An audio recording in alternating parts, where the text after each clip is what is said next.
ये कौन पागल है जिसने इतना तेज से फेंक के मारा कूड़ा? पागल? मम्मी आपने सुना?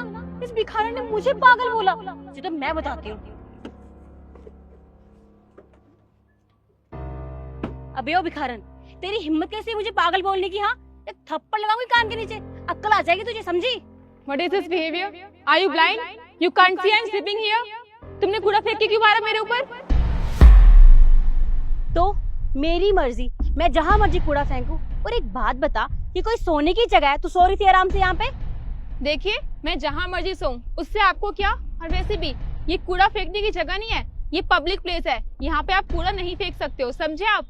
अच्छा, तो तेरे बात की भी जगह नहीं है जो तू आराम से सो रही थी madam? Excuse me, mind your language. और वैसे भी कूड़ा फेंकने के लिए डस्टबिन बने हुए हैं, उसमें आप फेंक सकते हो। ऐसे पब्लिक प्लेस को गंदा करने का क्या मतलब बनता है? ये तो बहुत पढ़ी लिखी लग रही है।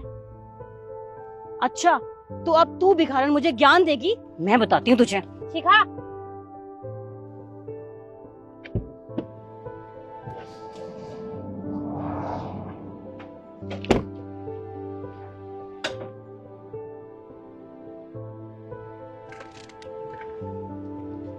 अरे तुम यहाँ क्यों सो रही हो? और तुम्हारा घर कहाँ है? देखिए, ये एक बहुत लंबी कहानी है, आप लोग प्लीज जाइए। हाँ तो जल्दी सुना देना अपनी कहानी, टाइम नहीं है हमारे पास फ्री का। शिखा, बताओ ऐसा क्या हुआ तुम्हारे साथ जो तुम यहाँ सो रही हो? अब आप इतना पूछ रही हैं तो मैं बता देती हूँ। एक्चुअली मैं एक छोटे से गांव से हूँ। ऑनलाइन मेरी एक लड़के से बात हुई थी। उसने मुझसे कहा अगर मैं यहाँ शहर में आ जाऊंगी तो वो मुझे एक बहुत अच्छी नौकरी दिलाएगा और मुझे बहुत सारे पैसे भी मिलेंगे। और मैं उसके झांसे में आ गई।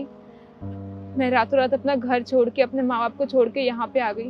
मैं वहाँ से भाग आई और यहाँ आने के बाद पता चला कि एक्चुअली वो फ्रॉड था, ऐसा कोई इंसान है ही नहीं। और बाद में उसने मेरा नंबर भी ब्लॉक कर दिया।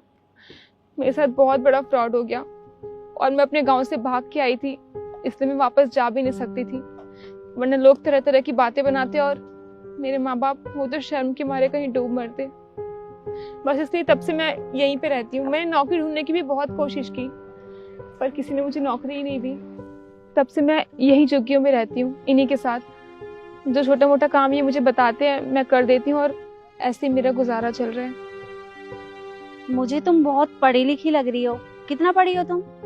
एक्चुअली मैंने मास्टर्स कंप्लीट कर रखी है और अपने गांव में टीचर भी थी, पर मेरे पास डिग्री नहीं थी, इसलिए किसी ने मुझे यहाँ पे नौकरी नहीं दी।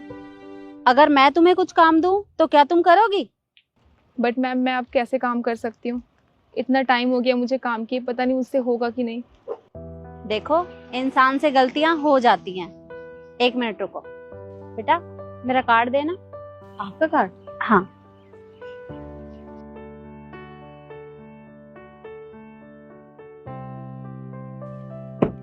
लीजिए, ये मेरा कार्ड है, ये तुम रख लो। इसमें मेरे ऑफिस का एड्रेस है। अगर तुम काम करना चाहती हो तो मेरे ऑफिस आ जाना। जी।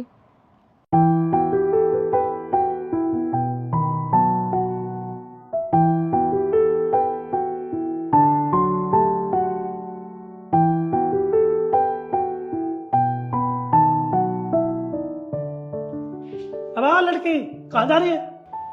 वो मुझे मैम से मिलना है, उन्होंने बुलाया था। अरे तूने अपनी शक्ल देखी है, कपड़े देखे तूने? मैम से मिलना है, बेकारन कहीं की। चली आती यहाँ, चल पीछे। पर मेरे पास मैडम का कार्ड भी, उन्होंने मुझे बुलाया था। मैडम का कार्ड? अरे कार्ड तो मैडम का ही है। हाँ ठीक है ठीक है, ये ले। चौथे फ्लोर पे ऊपर, चौथे मंजिल पर। चल जा। चली आती है तुम कहाँ कहाँ से।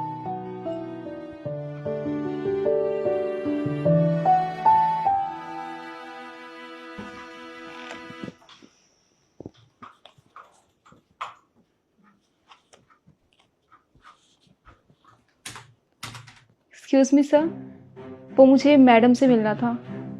वो सब तो ठीक है, लेकिन थोड़ी की भिखारन, तुझे अंदर किसने आने दिया? सर, मुझे मैम ने बुलाया था यहाँ पे मिलने के लिए और मेरे पास मैडम का कार्ड भी है। अरे अगर तेरे पास कार्ड है तो इसका मतलब ये नहीं कि तू किसी के भी ऑफिस में वो भी ऐसे कपड़े पहन के अंदर चली आएगी। तो तुझे भी बताता हूँ। Security, security. आया साहब। पर सर मैं सच बोल रही हूँ, मेरे पास कार्ड है। चुप उन्होंने करो तुम। जी साहब। तुम ये बताओ, तुमने इसे अंदर आने दिया? साहब इसके पास मैडम का कार्ड था। अरे अगर इसके पास कार्ड था तो कम से कम ये तो देख लेते कि इसने कपड़े कैसे पहने हुए हैं। हमारे ऑफिस की रेपुटेशन का क्या होगा? खैर तुम एक काम करो, बाहर निकालो इसे। लड़की बाहर चल, बाहर निकल। अरे ये कैसा शो। अरे तुम आ गई? जी मैम, गुड मॉर्निंग। क्या हो रहा है ये? वो मैम साहब ने बोला कि लड़की को बाहर निकालो। केशव, क्या हो रहा है ये? मैम देखिए ना, ये लड़की हमारे ऑफिस में घुसी चली आ रही थी, वो भी ऐसे कपड़े पहनकर। इसने तुम्हें मेरा कार्ड नहीं दिखाया? मैम अगर इसके पास आपका कार्ड है तो इसका मतलब ये नहीं कि हम किसी को भी ऐसे अंदर आने देंगे। हमारे ऑफिस की रेपुटेशन का क्या होगा अगर इसको किसी ने देख लिया फिर? अच्छा, अब तुम मुझे सिखाओगे? और ये मेरा पर्सनल कार्ड है, ये हर किसी के पास नहीं होता। अरे इसे मैंने दिया होगा तभी तो इसके पास है। और तुम्हारी हिम्मत कैसे हुई इसे रोकने की? सॉरी मैम, मुझे माफ कीजिएगा। तुम जाओ, काम करो अपना। और केशव, तुम आगे से ये ध्यान रखना, कोई मेरा कार्ड दिखाए तो उसे रोकना मत। जी मैम। अब काम करो,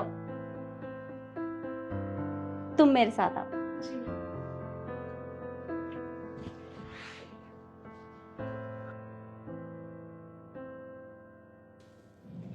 प्लीज सिट। जी मैम। ये तो तुमने बहुत अच्छा किया जो तुम यहाँ आ गई। मुझे पूरा यकीन था कि तुम जरूर आओगी। मैम आती कैसे नहीं, वैसे भी इतना टाइम हो गया, मैं रोड पे ही रहती हूँ और 2 वक्त का खाना भी बहुत मुश्किल से मिल पाता है मुझे। मैं चाहती थी कि मैं कोई काम कर सकूं, लेकिन किसी ने काम ही नहीं दिया मुझे। और आज आपने सामने से आके मुझसे पूछा कि क्या मैं काम करना चाहती हूँ। मुझे ऐसा लगा जैसे भगवान ने मुझे दूसरा मौका दिया है, इसलिए मैं यहाँ पे आ गई। तुमने बहुत अच्छा किया।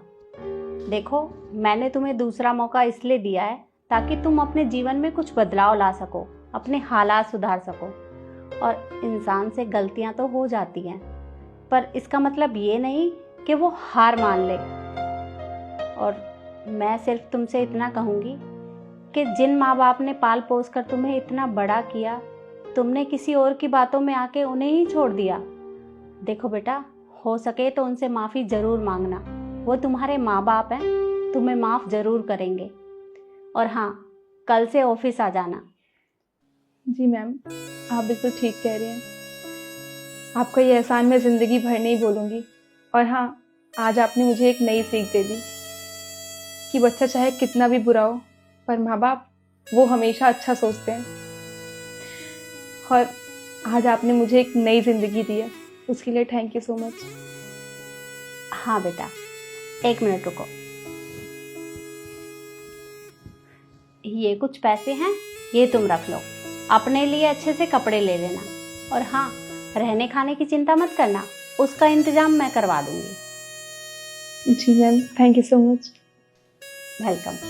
अब तुम जाओ, कल के लिए तैयारी भी करनी है। Yes ma'am.